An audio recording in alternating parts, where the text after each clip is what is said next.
S09E20. Hello and welcome to another edition of the Tigers Down Under, our first podcast for 2024. I'm your host Alex, and with me I have Dan. How are you, Dan? Yeah, I'm all right. I'm enjoying my my Christmas holidays. Not enjoying the football as much as I probably would have liked over the last couple of games. Very frustrating for very different reasons. 2 games involving red cards, so that's very exciting. I suppose. Yeah, I mean it was a And mixed both bag, red wasn't cards it? are probably actually, a little bit dubious. Oh, Even the one. absolutely. Yeah. Well, we can talk the Blackburn game first, but yeah, certainly Tufan makes the most of it, shall we say, to get who was it, Hyam sent off in that one. But I think it's both Blackburn games actually where we've sort of benefited from the red card. I mean, in this case, we're already leading 3-2 when the red card occurs, but. I'm sure Blackburn, I mean, as this podcast is titled Blackburn Bunnies, we seem to have quite a good record against them recently. Yeah, it was certainly an interesting game. I think we came out really, really strongly and asserted some dominance, and took a nice early lead, and then it's another one of those ones where we sort of gave it away or risked giving it away before. Because I think we went in at 2-2, didn't we? Yeah, that's it. And I think we were sort of saying last week that this is a game that we should have approached in the same way that we did against Cardiff, which it certainly felt like it. I mean, going 2-0 up as early as we did, brilliant goals from Delap and Connolly, but then pegged back at halftime to be 2-2. Felt as if it was the sort of game we were going to, sort of similar to the Bristol City game, drop in that second half. So to come away with the 3 points, Jones getting his goal, I think Rossini called it our most important win of the season, and it felt like at the time it felt like it was kind of setting us up for a really positive run of momentum. We'll talk Chef Wednesday after this one, but obviously that wasn't to be. Yeah, it certainly was a nice way to finish the 2023. We got the win, got the 3 points, finished in the top 6. It did feel like a very positive end to 2023, and I think in a lot of respects it was a really good performance with lots of players showing their worth and showing their value, but a couple of just silly mistakes really, again. Where we copped 2 pretty cheap goals. I think the first one, they tried to play the offside trap on Smodic, didn't work, and they were 5 yards off him the whole way. They gave him a head start, and I think it's Jones maybe just sort of tries to stick a leg out and just try and grab that ball at the last minute, misses it. Smodic is ahead, gets the bounce, and has a couple of bites at it still before he puts it away. And I think that was really, they're the moments where you just have to get it right. And I think that 50-50 sort of lunging reach in that moment probably wasn't the best one or best decision. I think it sort of put him out of that chase a little bit, but the second goal was again just a bit of faffing around in the wrong part of the park, trying to play some silly passes. We sort of win it and we turn it over, and we win it and we turn it over, and then it goes in the box and they score. So I don't know. It's the same sort of stuff. We're doing we play really, really well, really good football for long periods of the game, and then we switch off and we let teams back in. And I think that's probably the big frustration at the moment, because it's been the same, and I mean, lots of people, we talk about, Rosinia's post-match, press conferences, and, him being a bit of a broken record and just sort of walking out the same line every week. But it's kind of true. The things that he says are true. We play a lot of really good football, and we're working on the style of play, but the same way, we're not really in the grand scheme of things learning from the mistakes that we are making. And so it's the same sorts of things that are popping up, every other week, that are killing us, in the sense that they're stopping us from really cementing a place, in that top 6. It's at the moment it looks pretty clear that four of the 6 spots are, all but locked up. Like 3 and 4 are attainable, but I think, that they look like they're pretty, performing at a level where it's pretty certain they'll be there, which leaves 2 spots for the remaining probably 6 teams that are chasing. And I think the patchy form that we are showing, and that's within games and across games, I think is a little concerning. I'm still optimistic and I'm still hopeful, and I think, if we've still finished, thereabouts, it's still going to be a great season. But developing that a little bit more consistency in the back half of the season, and I think that's going to be really challenging. With, we lose a couple of really important players to AFCON. We don't know exactly what Philigine's going to be like when he comes back from his injury. We've got a transfer window to deal with, so that's going to be some outgoings, some incomings, betting new players. Well, yeah, I was just going to say, the squad. Tigers on top saying in the chat that this January window is going to be a make or break for us, with how we sort of lost momentum. It's probably more a comment with the Chef Wednesday game, making it the 3 wins in 7, I should say.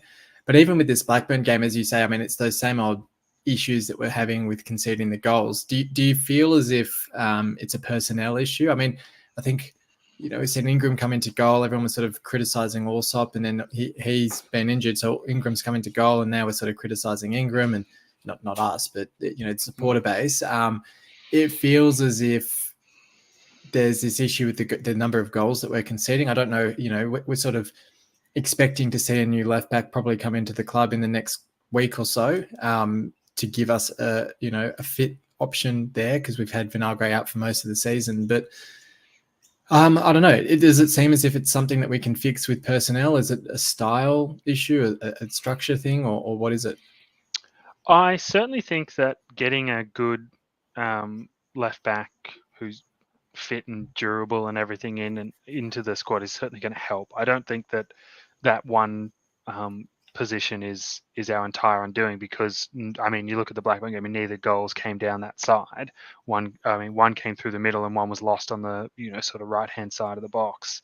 So not really, but I think it will certainly help in just in that sense of a natural left back playing left back is going to just be better than either a centre back playing left back or a centre mid playing left back or whatever. I think it's hard to compete at the top level wherever you are if you've got square pegs round holes, and they're doing a job. And that's I'm not trying to bash Greaves or Slater. They've done, or even Coyle, who's shifted across at times. I think they've done a solid job in that position. But I think really moving forward to try and progress the team, I think we need someone who's not just going to be solid. We need someone who's going to really, really shine in that position, because I think we've seen over the last few seasons, lots of Elder had his doubters, and he's had his fans, and the same with Fleming. But we've seen someone who knows that position when they play well, how impactful they can be. And I think that's sort of something that's been a little bit missing, probably this season, as a whole. But I don't think that personnel in and of itself is going to be the solution to our problems. I think it is. I mean, it's just what I imagine the cycle of being a professional footballer is. They played the game, they go back, they do the analysis, they look at the mistakes they made, and they go this and work on that process of how to fix them. I think the issue is that also typical of football, none of these moments where we're saying they're making mistakes. It's just these moments that are costing us. No, all of these moments are unique moments, and that's the issue. It's hard, you do things that help to prepare you, but every moment is unique. Every flight of the ball, every bounce of the ball, every challenge with a player is a unique experience. So it's hard to really, in a sense, difficult to really prepare fully for those moments. But yeah, don't know. Hopefully we get better. Someone certainly been getting better. It almost seems week on week is Liam Delap. Great solo goal for the first It seems as if he only really has one speed to shoot at. It's just sort of full bore, because he had that shot in the second half that I think probably cleared the roof of the MKM with how high he hit it. But with this one, at least, I mean, like, it was a great finish beneath the keeper, beating a couple of men as he's sort of become his trademark. And Connolly as well, I thought, was a really efficient finish, sort of through the legs of one of the Blackburn defenders and placing it into that far corner. Two great finishes from strikers who are really at the top of their game at the moment.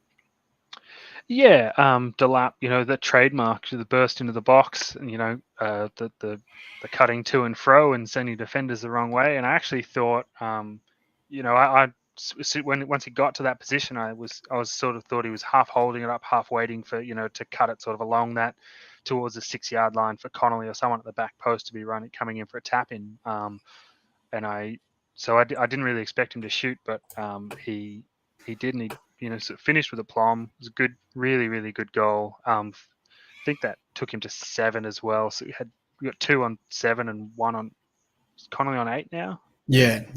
His goal was his 8. So I think it's good that we've got that all our forwards are sort of sharing the goals around. It shows that despite all of the talk and the impact of Philogene, that we aren't a one-man team, and we have never really been a one-man team. It's just that he had the star power. He's the big money signing down from the Premier League, but I think those Delap's growing week on week, as we've sort of been saying, and I think starting to I think I said a couple of weeks ago that it's just that final piece of decision making. Sometimes it's taking that touch too many, that not releasing early enough when he's on those drives. But I think he's starting, over the last couple of games, made a couple of really good decisions. Got a really nice goal. And I think, got an early break in the other game, but I think that was more just, it's been a pretty heavy run, and it was a game where it was, once we went a couple down, we weren't ever really going to do anything about. But anywho, and Connolly as well, I think a really good finish, sort of tough one with the bounce and the 2 defenders sort of on him, but did really well to put that in the bottom corner. Had another opportunity later in the game where it just couldn't quite get the shot away, kept trying to make space, but just couldn't quite get it to happen. And then I think Traore puts a really nice ball to Tufan at the back post, who almost replicated Delap's goal, but just pinged just wide of the post, unfortunately. But I think there's been, it was overall quite a positive game, good end to the year. And I'm not sure exactly why Seri. I'm skipping ahead of myself. I was thinking of the Wednesday game with Seri unavailable but Traore available, and I was very very confused by that. But anyway, Blackburn game. That's pretty good. We won. All good. I was just going to say, so Tigers on top saying, kind of going back to our discussion around the left back, that's sort of the root of the issue with it meaning the left wing can't get forward. It does seem, I don't know if you listen to the 1904 Club, which is the podcast done by David Burns, Baz Cooper, Fletch, and David Prudden. It seemed on that Baz was talking about the fact that a left back is pretty imminently joining the club in the next week or so. So hopefully that does get to the bottom of that issue. But I might go to you now for your votes on this game. Okay. So I went 3-2-1, Delap, Connolly, and Traore. Oh, very nice. Okay, we've got a little bit of a difference. I go Delap. What was it? Delap, Connolly, Traore. Sorry. All right. Yeah, so we have gone quite different. So I've gone Jones for the 3 because I think he technically gets credited the assist for Delap's goal, so I'm giving him a goal and an assist for the game.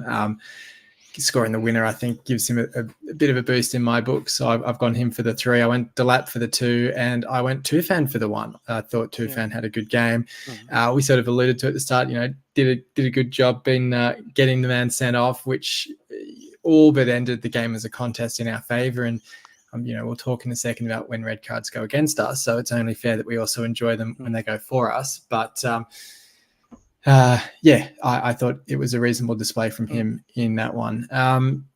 Yeah, we'll talk Chef Wednesday now, where we did have a couple of changes with McLaughlin and Lakilo coming in for Traore and Seri.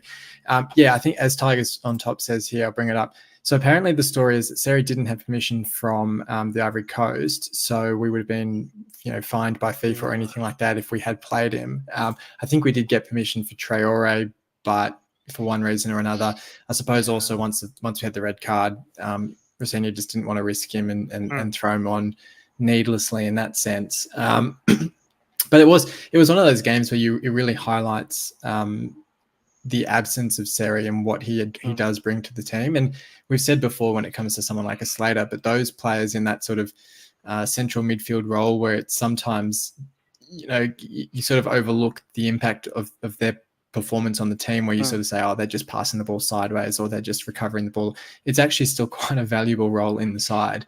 With Seri out of the side and even at 11 men, it did seem as if it was a bit of a weaker performance from City before we even get to the red card.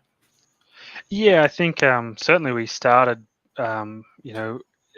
pretty shaky. And you're absolutely right that in that midfield area, we just couldn't really retain possession. Couldn't really, get that the passing and the movement off the ball. Just couldn't quite get it happening. But yeah, I think it was a really, really frustrating game without even, not even talking about Morton's the red card and that decision. Just, I think after, we started so well, we played a lot of really good football against Blackburn, and then to come here and just to start off so poorly. I said a minute ago, we're not really a one-man team. Maybe Seri is the one man that makes the team, because, he wasn't there, and it had a huge impact on the way that we played and approached that this game. So that was really disappointing. I thought it was good to see McLaughlin back in. I think he sort of had a typical McLaughlin performance where he had a couple of really good moments, a couple of really great sliding challenges and sliding blocks, but then also a couple of less ideal moments where I think he's very easily beaten for a few headers in the box and things like that. But which is ironic when I think he was supposed to bring some height into the defense or something. So I think it was just so frustrating, and I think it was one where I kind of switched off. I was watching it, but by the time we got to halftime,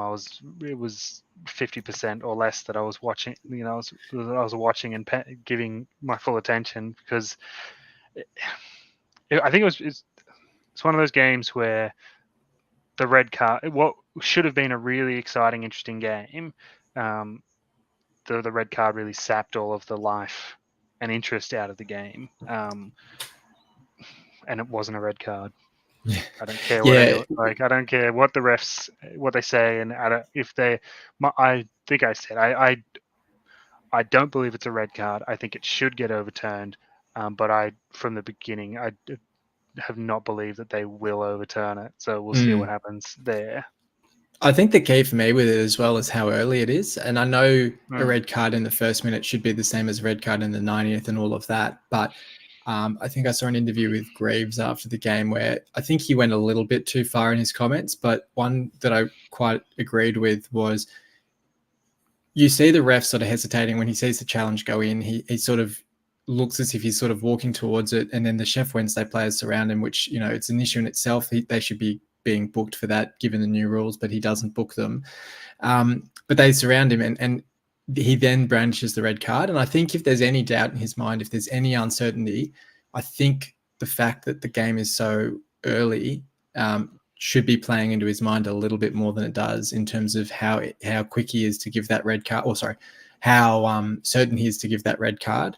I agree with you as well that I think it should be overturned. I think I've seen the arguments that it's a reckless challenge, that he goes in, sort of studs up on the player.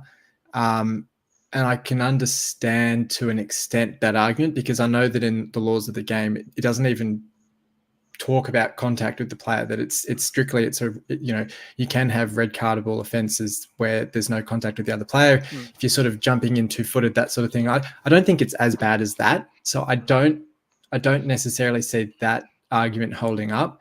I also think it's always interesting when you consider that when they're judging whether a tackle is a penalty or not, you only need the smallest nick on the ball for it to not be a penalty, because he's taken the ball first, it's not a penalty. But when you have a foul outside the box, you can completely cleanly take the ball, as Morton did, and it's a straight red card. And I'm like, does that mean that if that tackle happens in the box, that's a penalty? Because I'd be very, very surprised to see that given as a penalty when he's cleanly won the ball. I could understand it being a yellow card in the sense that it's a really robust challenge, and sort of the ref sort of saying, because I've certainly had it before in football where I've gone in quite hard and won the ball, where the ref said to me, "You're lucky you've taken the ball, because if you hadn't, that's a red card, but you've taken the ball, so here's, it's a yellow card," sort of thing, and be careful sort of thing. But I think it's a yellow, nothing more. And I've seen people saying it's not even a foul. So it's one where I don't know what's going to come of the appeal. I think you're right. I think in all likelihood they're not going to overturn it, because they'll say, well, from the ref's angle, it's a red. I mean, we were sort of talking before the podcast. It's sort of a funny argument, because I don't think there's a red that gets given in football where it doesn't look like a red from the ref's angle. That's the whole point. So for appeals to work, it's to say, well, there's other angles that show it's not a red. If there's other angles that show this isn't a red, which there are, I think it should be overturned. But yeah, I don't have too much confidence.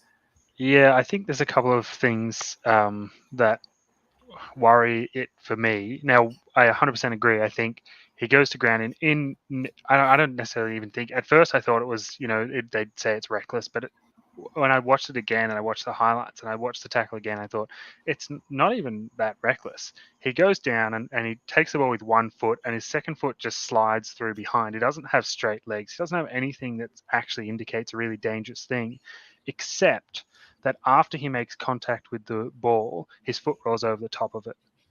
And that might be the only thing where they will say foot went over the ball, reckless thing or whatever. But it was so slow and controlled, and I hate the fact that the Sheffield Wednesday player rolls around, acts as if he's dying, then gets up and walks away and is fine basically as soon as Morton's been sent from the field. Because Morton hasn't actually touched him. That's the other part of it. I think there's a slight contact with his second foot. I was going to say maybe it's a trailing foot, yeah. Yeah, but it's not but there's no force in it. It's more like, What it always reminds me of is you see the footage occasionally brought out is Harry Maguire taking out the 2 QPR players in the same tackle years ago, and everyone goes, what an amazing tackle, what a brilliant tackle, how good's that? He's taken and I'm like, every time I look at that tackle, I'm like, these days or in other circumstances, that's given as a foul because he's taken the player out. And it's the same sort of argument where I'm like, that's essentially what Morton's doing here, where it's an industrial tackle where he's taken the player out with the follow through, where it's like, well, sure, but if he's won the ball first, I completely get that that's not necessarily how the laws work, and that if you follow through and take the player out, it can still be a foul. But it's also the way the game is officiated and the common sense that's usually applied, where if you were to go strictly by the letter of the law and you say, well, there's studs that go over the ball, therefore it's reckless, therefore it's a red, I feel like there'd be a lot more red cards that we'd see in football if that was consistently applied. And I think that's where you usually see common sense come into it, and you say, well, yes, the studs go onto the ball and over it. It's dangerous, maybe is the word for it, but because he's controlled it and he hasn't made contact with the player, it's only a yellow card. But I think it's because there's an argument to be made, and I think because it's close enough to being seen as a red, and like we've Tiger's on top in the chat is also saying he thinks it's a red. So because I think that there's that argument to be made, I think it's going to be hard to see it overturned. But all we can do is try, I suppose. Yeah, well, I guess we'll hear soon enough about that, but I'm assuming we won't have Morton available for FA Cup on the weekend. Well, actually, that's an interesting one as well. I don't know how, because I think those bans don't apply to FA Cup anymore. So because otherwise, obviously, that would count as one of his games, and we'd only miss him for 2 league games. So I think in a way it actually means that he might be available and likely plays in the FA Cup rather than the league. But it does certainly limit our options for who would come in for him. Maybe we can. I didn't realize it because I always thought it was like any like cups or like competitions that are officiated or like run by the same league or like thing where like these are all like football FA competitions that the things carried over, because otherwise like if in theory you got a suspension in an FA Cup game and you guys You lost have to that wait for the thing, next. Yeah, then you wouldn't but take I a think the suspension reason that until so they've done which it would be because I suspect it was being gamed a bit, where people who had say 9 yellow cards and they were 1 game away from a suspension. Week before the cup game, you get your 10th yellow card. So you miss the cup game, you don't miss the league game, and it sort of clears you out for the league. I think that was the reasoning. right. But yeah, look, it's as you say, it's kind of silly then. Like you could get a red card in the FA Cup that you don't serve until the next season. It's a bit funny. But well, look, I mean, the other element to this game is, coming out from halftime, we made a couple of subs. Doherty came on straight after the red card, but then we also saw McLaughlin go off, and also Connolly. We saw who was it who came on at halftime? I think it was Christie, and was it Ali that came on at halftime, or was he a bit later? I don't. I mean, he might have been on remember. 60 for Delap, but yeah. So we shifted the shape a little bit as well.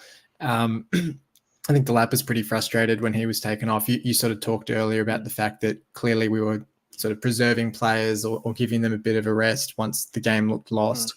But as a call out, I thought Ali looked pretty positive when he came on, and hopefully sort of back to full fitness and can feature more heavily in the next few games.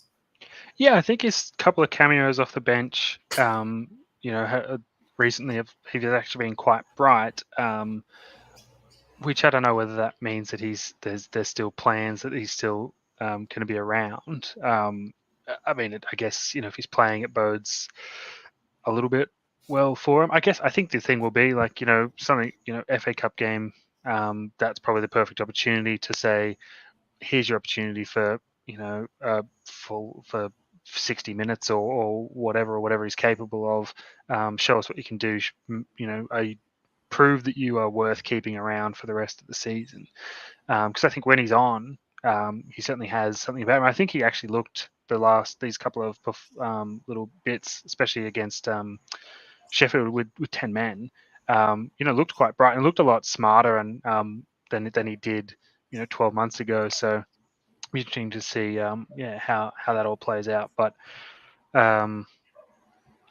it was Twine who came on at halftime. I've just remembered, for Twine for Connolly, which I think was probably the right decision, because I think Twine has a bit more energy and pressing intensity about him. And it was Twine that converted the penalty that Ali won. Penalties are penalties. There's not, they go in. It's nothing special. But I thought it was a pretty well taken penalty into the side netting. You sort of look back on, obviously Philogene missed his penalty when he got the chance. So it's a bit of confidence for Twine as well. I think that's 4 goals for the season now, which is great for him. Gives us something to cheer about on the trip. And I guess we'll see how, Twine's probably going to come more into the fold in the coming league games now that we're sort of bereft of options in central midfield. Yeah, I think it's sort of one of those things where now that we're going to be down 2 for AFCON, that it just creates opportunities for others, and others will just have to stand up and show what they can do. So it'll be interesting to see certainly how Seri is replaced and what that looks like. It certainly opens a door for Slater, Doherty, Twine to really stake a claim again. And whether, and I guess, with Traore, he's sort of a bit in and out. He's not necessarily a locked on starter, but, in that either the wing or in that sort of, attacking midfield position, I guess, Twine, or maybe you've got Tufan or something down the wing to fill that. But it's opportunities for someone to step in, and that also means players who then shift either come onto the bench as well, young lads, or Vaughan or someone like that. It's their opportunity to go, cool, I'm getting my 20-minute cameo, I need to make something happen. I need to, show my value. So it is frustrating to, and I wish them both luck in Cup of Nations. I hope they have a good time. I hope they come back healthy. But it's an opportunity for the rest of the players in the squad to show their worth. And I think it's going to be a good chat. It's going to be a challenge, but I think it'll be a good challenge to figure out how to play without Seri, because he's not getting any younger. We're going to have to figure it out at some point. Yeah, so at some point that's going to have to happen, and I don't know. Maybe we end up just dipping into the transfer market and getting a younger version of Seri anyway, who, as part of a succession plan. But who knows? I think we've tried that a few overall, times already now, because we've got Simon's out on loan, was sort of the first plan as the succession, and then I suppose Morton in the world where we can somehow pry him out of Liverpool on a permanent could have been another one. It's fine. We just need Liverpool to go out and spend another 50 million on a centre mid, like right now in January, and just push him at one further spot further down the pecking order, and maybe we can convince him. I think they are linked to. My mind has gone blank on the mid at Fulham, who I think almost went to Bayern in the summer. So if they signed him, perhaps that would bode well for us. We'll talk quickly transfers in a second. We'll do our votes first for this game, and then we'll preview the Birmingham game. I had to give the four votes. I'll give the 3 votes to Ali. In this one, I probably would give him 4 votes if I could. I don't think too many others really deserved votes out of this one. I thought he was really bright when he came on, and really impressed me, because I feel like we haven't seen the best of him for a little while. So that was great to see. I've actually gone McLaughlin for the 2 votes. I thought he was quite bright when he was on the pitch in the first half, and I think it's kind of telling that we held out with 10 men with him at centre back, and then when he went off, we shipped 2 goals quite quickly in the second half, and then Twine for the 1, converting the penalty. Looked as bright as you can be in a 10-man side, trying to hold up any sort of attacking plays in the side. So yeah, he got my 1 vote. So interestingly enough, we have exactly the same for this game. We've gone same players, same order. Right. And I wrote 2 of my 3 down before.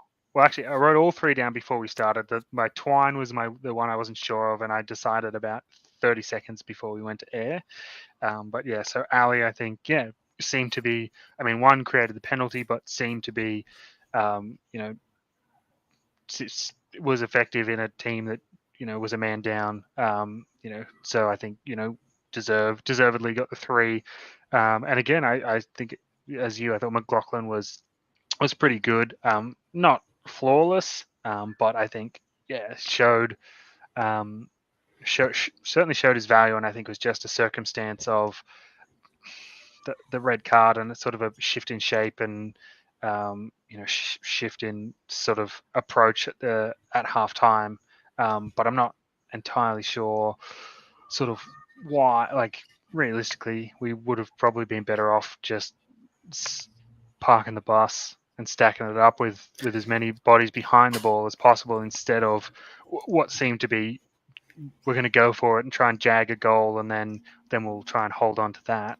I think Rossini's been watching too many videos of Ange after that Spurs Chelsea game, where Ange said similar, where he sort of said, I'm not going to change my side, I'm just going to go for it. And I think Rossini said after the game he thought he'd go for it at halftime and make some attacking changes, which he'll learn from. I mean, I sometimes feel like when you go down a man, if you do sit the men behind the ball, it's just a matter of when, not if, they're going to score. And you do think if you can actually get a goal, and then you've got something to defend, it's a little bit better. But it's sort of damned if he does, damned if he doesn't. I suppose if we still lose that game, you kind of go, well, we didn't even try. But I would just think, how damaging Delap can be on the counter, and we know how damaging even Ali could be on the counter with pace. So really just, locking it up a bit and just going, unfortunately, mate, we're just going to be feeding you long balls, and you're going to get, doubled up on. Do your best. We'll try and support you. And just, I think that potentially would have been, a better way to, a different way. I don't know if it would have been better. It's all conjecture now, and all doesn't really matter. It's done. we lost. Well, we'll talk transfer news just quickly. A few links that have emerged. Obviously, we already talked a little bit about the left back, unnamed left back, who seemingly we're looking to bring in reasonably quickly. It sounds as if Vinagre would be on his way back to Sporting in that case, given the wages and the loan fee that we paid for him. I think we're looking to cut our losses on that one. Manuel Benson from Burnley. Apparently, there's a verbal agreement with Burnley, but then it's down to the player, and I think it sounds as if he's looking to see what his options are, sort of waiting to see what interest emerges. So that means he's probably not in a rush to sign, which does mean that, presumably we'll have other options like Ryan Kent, who's handed in a transfer request in Turkey as well. And is it Rory, the other Burnley winger, I think we've also shown an interest in. So the interesting point, Matt, I suppose, that if we're trying to convince one of the Burnley players to come and join us, at least we've got Twine here already who can hopefully put in a good word for us. But, looking at Benson in particular, 11 goals last season for Burnley in the side that cruised to promotion. He's the sort of attacking option that you'd like to see join the club. Yeah, I think it seems to be that sort of the positions we've been talking about, that, left back, another winger, are sort of the ones that are looking to be filled. I think certainly, Benson looks like, if we could pry him down, probably the perfect sort of player, one that we know performs at this level, has been part of a promotion winning side, and one that unfortunately is not getting a lot of game time with Burnley in the Premier League this season. So if it all comes together, I think that has the potential to be a great signing. But I think it's interesting. I don't really know. I think that's probably he's probably my preference of the three options. And then I'm intrigued to see who or where this left back comes from, who they are. But I think that's, as sort of we said, and Tigers on Top said, that left back is a priority. So hopefully that's they're coming in very soon. And Max Bird's, talking about our lack of sort of central midfield options at the moment. I know Paul Warne has come out and sort of said that he's not really for sale. He's refusing to sign a new deal with them though. So whether we sort of up our interest, I'd sort of worry a bit about overpaying because we're in this position where we need a central midfielder and they don't want to sell. I'd almost rather we move on to other options and potentially force their hand if they do sort of come to the table. But as sort of a last point on the transfer window before we move on, I do worry a little bit that we're sitting in 7th position, and I'm sure in Ajuan's mind he's just sitting there going, oh, look, I just have to spend a couple of million here and we could go up this season. But the worry then for me is if we spend a lot of money on loanees or older guys like Orion Kent, where it's very much a let's go for it this season, and then we don't go up, we're almost jeopardizing our budget for next season, where I feel like we'd have a much stronger chance. So I'd want to go for it, but not go for it too much, if that makes sense. But it's a really difficult one because, it's a gamble for a reason, but it's a difficult one where you go, do you push that extra bit? Do you bring some of that budget forward from next season and really go for it this season, or is that too much of a risk? Yeah, I think it's an interesting one, especially with January, the January window being particularly bad for inflation of value, because it is very much like, oh, well, we need to cover this position now or whatever. So clubs know that they can just chuck an extra 10, 20, 30% value on a player's fee, and it's probably going to get paid without too much fuss. But I think you're right. You wouldn't want to go too crazy. I think if we can get some good options in without spending too much money, which probably is honestly, a couple of mil for the three, is probably as much as I'd probably want to spend. If that's depending on whether they're transfers or loans, but you don't want to go crazy. I think you're right. This season is sort of one where we're really, as we've talked about, the intention or our hopes, most people's hopes for the season was consolidation. Build a really strong base so that in the coming years we can make a real solid push for promotion, and we're sort of unintentionally ahead of schedule, but you do certainly run the risk of sort of jeopardizing the whole plan if you push too much now, because of just what's going to happen with contracts and get to the end of the season, and it's almost inevitable that someone's going to come in for Greaves and someone's going to come in for, who knows what happens with Delap and Morton. They're two big players that we have this season, which we may not have next season. So, if you spend all your money now and you don't have the resources to bring in your replacement Delaps and Mortons for next season, then we're then going to be going backwards all of a sudden. So I think tempering the hype train that's running at the moment, where we are so close to those promotion spots, I think tempering that a little bit in the transfer window with just some smart, value for money, I'll call them, acquisitions, rather than forking out big money for,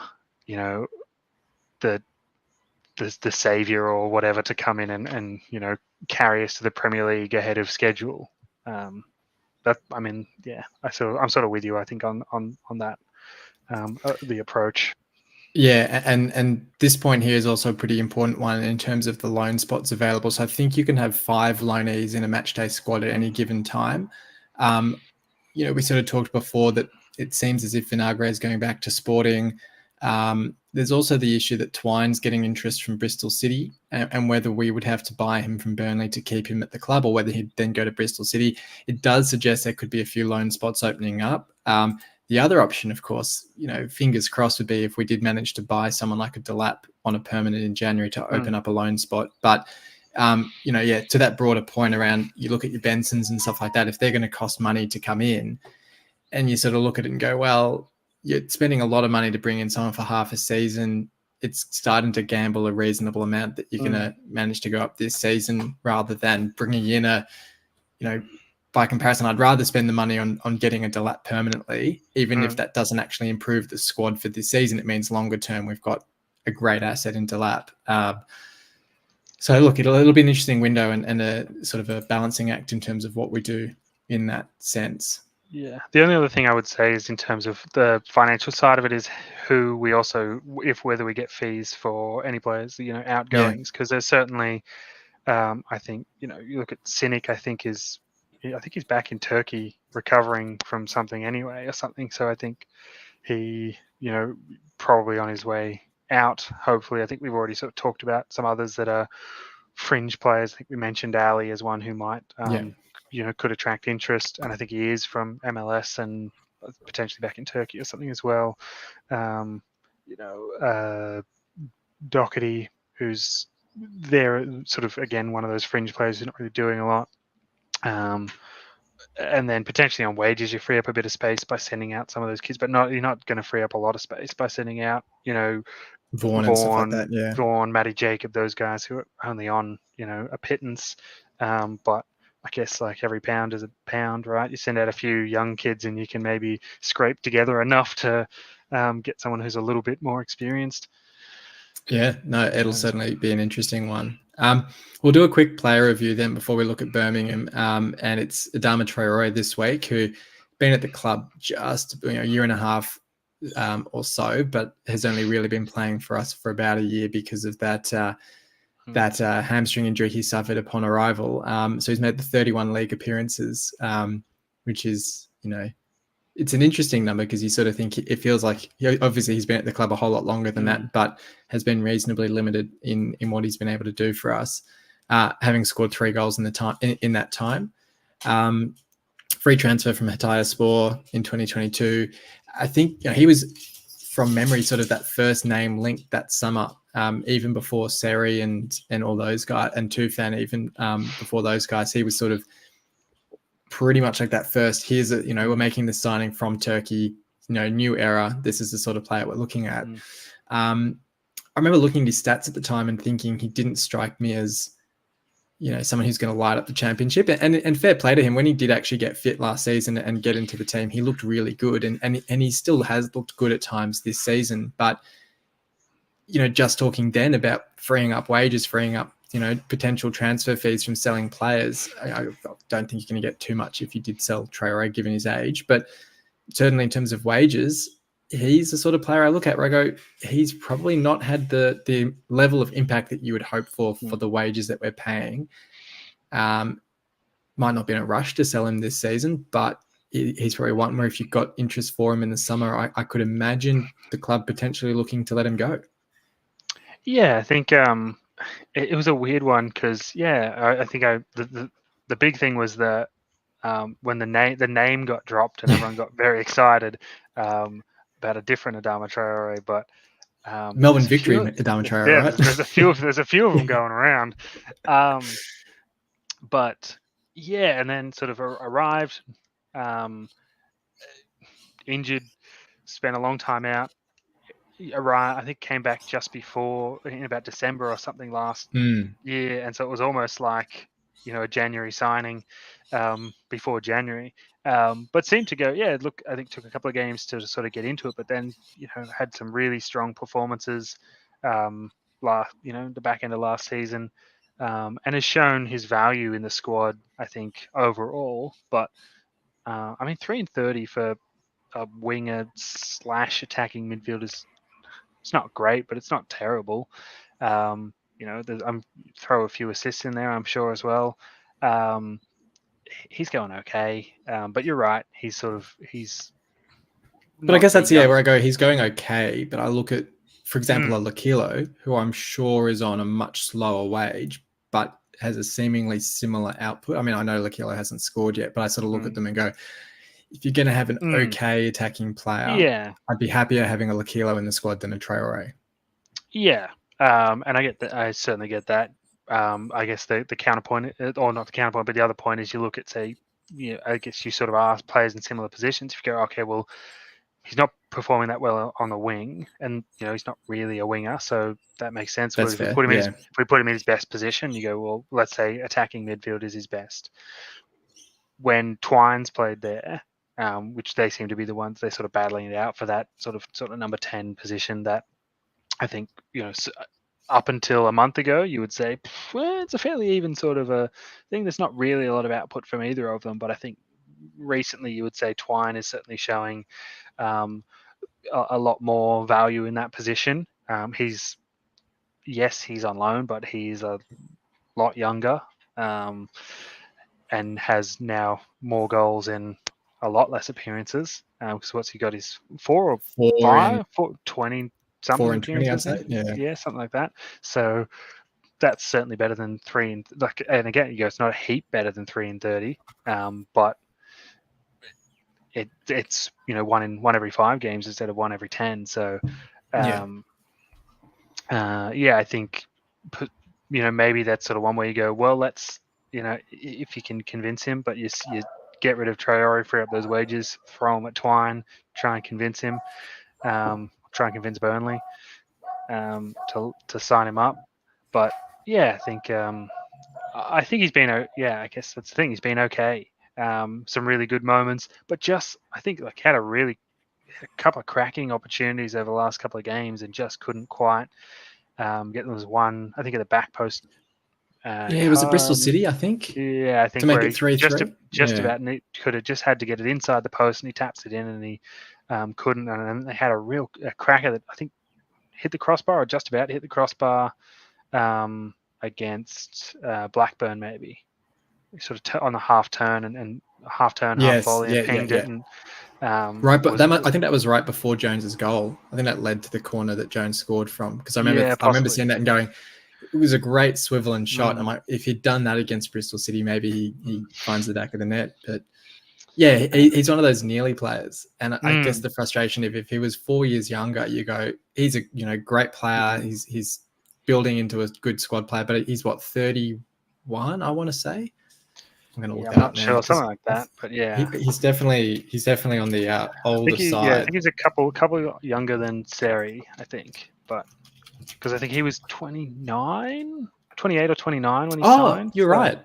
Yeah, he's only 28. I don't know why I thought he was 31. Okay. I thought he was 28 when he signed, which I guess Yeah. probably he would have only been 27, wouldn't he? It was Yeah. only Yeah. last Yeah. year, so Okay, so I take that back. He's not cool. quite as old as I thought. I was maybe it's the hamstring injury as well. You sort of see those as old man injuries. Yeah, you think he's a little bit older. Hey! I've had a couple of those. What are you trying to say? So he does have a good sort of 4 or 5 years in him. So that I sort of take that back a bit. I was thinking, look, if he's about 26 or so, that's a good sort of level to be at. And he's only a couple of years older than that, so it's not too bad.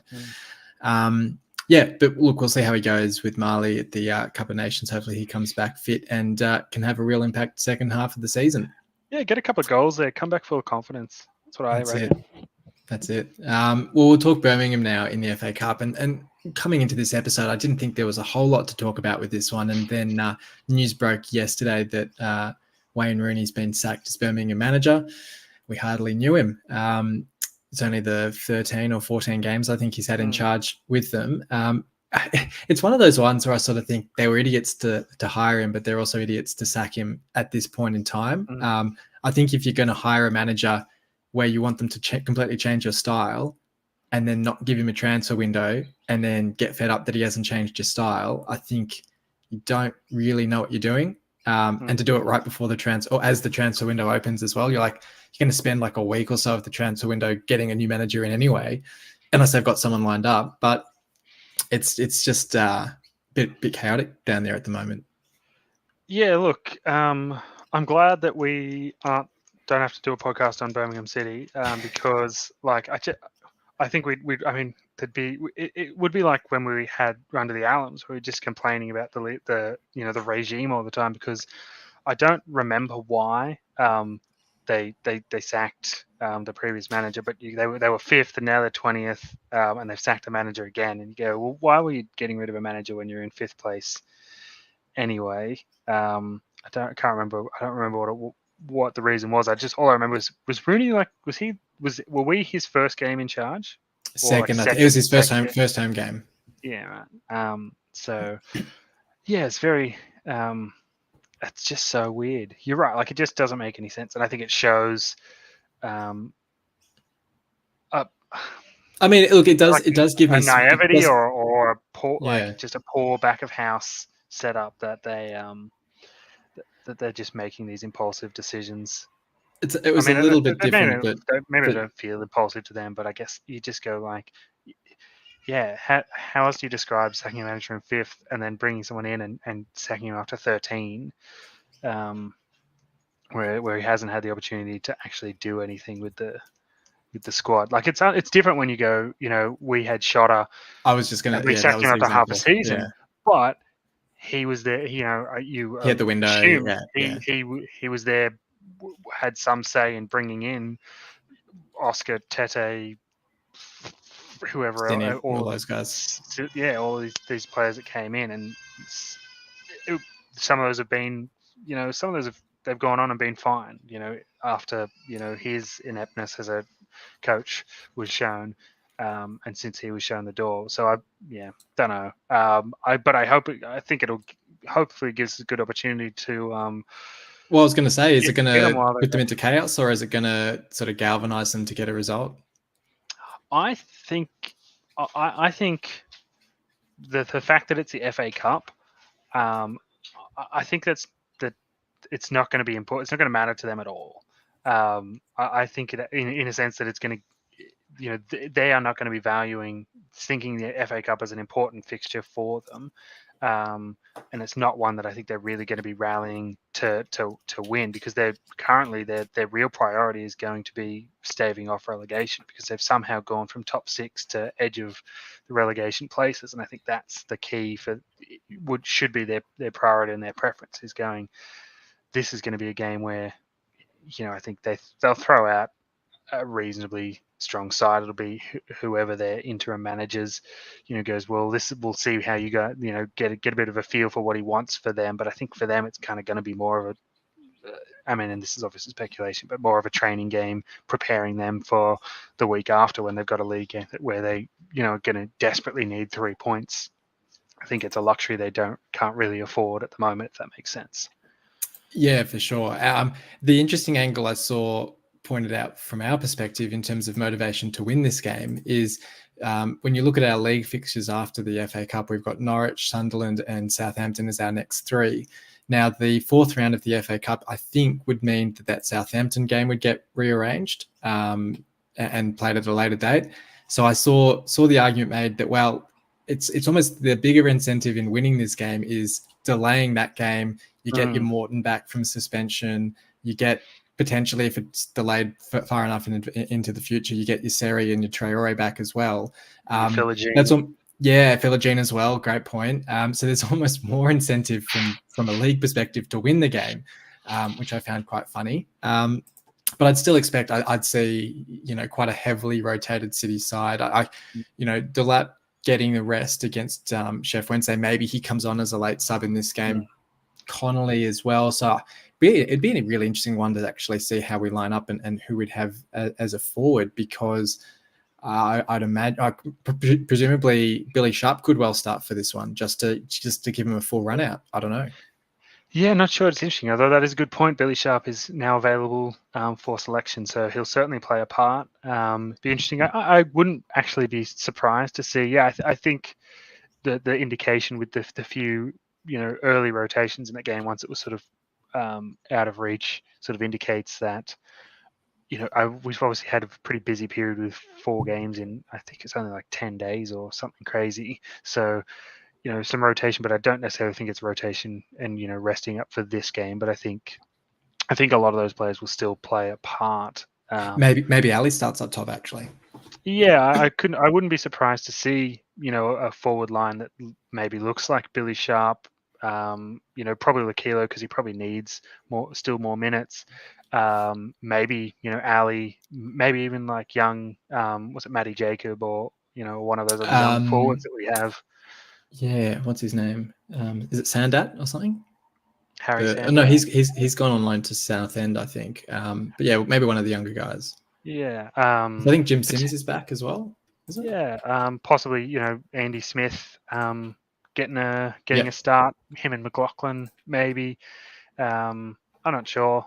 I think we'll like, it's weird because I just said, like, we said, well, they're not really good things. I think it'll be good for us, but I reckon there'll be I think there'll be a bit of rotation, but I still think we'll put out a reasonably strong side. I don't think we'll just be putting, because I think this is the first time we'll get a full week after it. So,